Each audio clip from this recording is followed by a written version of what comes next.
A lot of tech startups like to call a hair on fire issue for us is the fact that we actually set people's hair on fire. The art of the elevator pitch has been lost, and we're here to bring it back. After 5 years and 3,000 pitches, we've developed a simple formula that anyone can build from. Who are you? What is your company? What problem do you solve? How do you solve it? Who's going to pay you money? What do you need? Nail that in 30 seconds and you're on your way.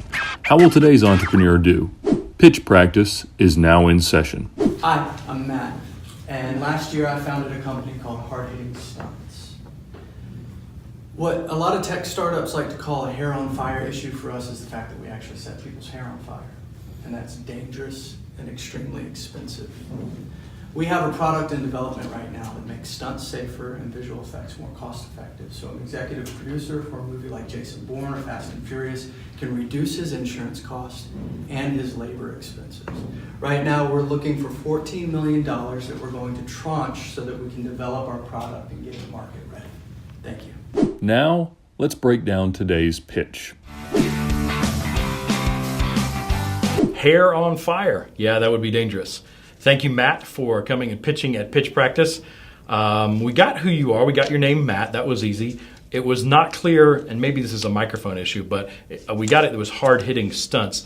And this doesn't always come across. If you're in the room, it's probably pretty easy to understand, but we don't always know who's going to be listening to our pitch. And so I think we need to project and enunciate really well, but it's hard-hitting stunts. Now, the other thing that Matt did not include in here, which is just really critical to his massive ask, is that he is a stuntman. He's a professional Hollywood stuntman. We don't know that from his pitch. We just know we can tell he knows a lot about it because his hair's on fire, but we don't know that he's actually a real life stuntman.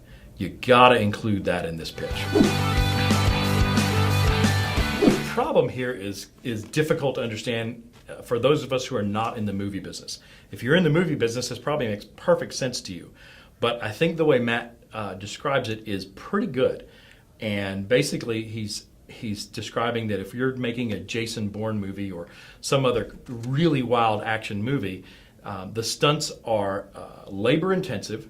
And when people certainly have the opportunity to get hurt, there's insurance issues there. And that the people who make movies have to pay a high price for all the labor to set up and execute these stunts. And if something goes wrong, there's a long time to wait till everybody heals and the scars are gone and hopefully they survive. But there's some time to wait that it has to go by before they can do it again. So they got to get it right.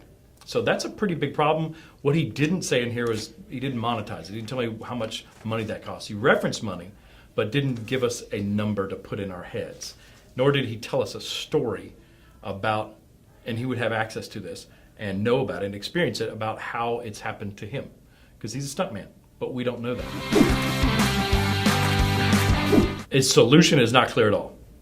He said it's a product in development that will make stunts safer and visual effects more cost effective.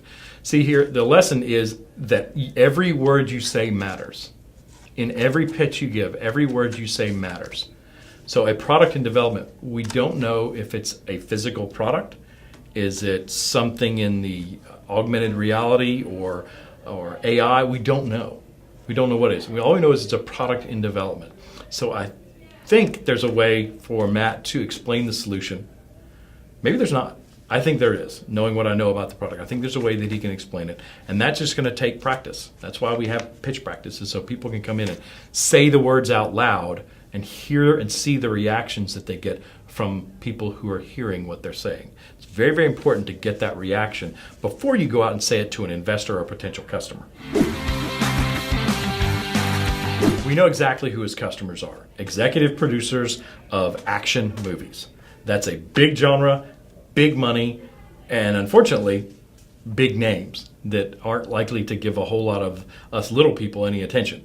So it's going to be difficult for Matt to get their attention, but he is a stuntman, so he interacts with these people, or at least those people's people, when he's doing his work. $14 million and we don't even know what the product is. Ouch.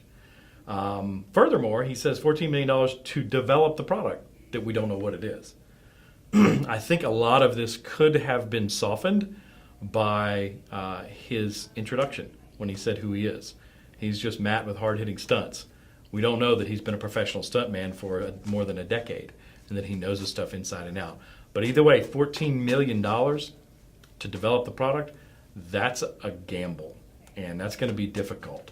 Matt, we wish you the best of luck raising that money. Thank you, Matt, for bringing your pitch to pitch practice. We really do appreciate you and wish you all the best of luck.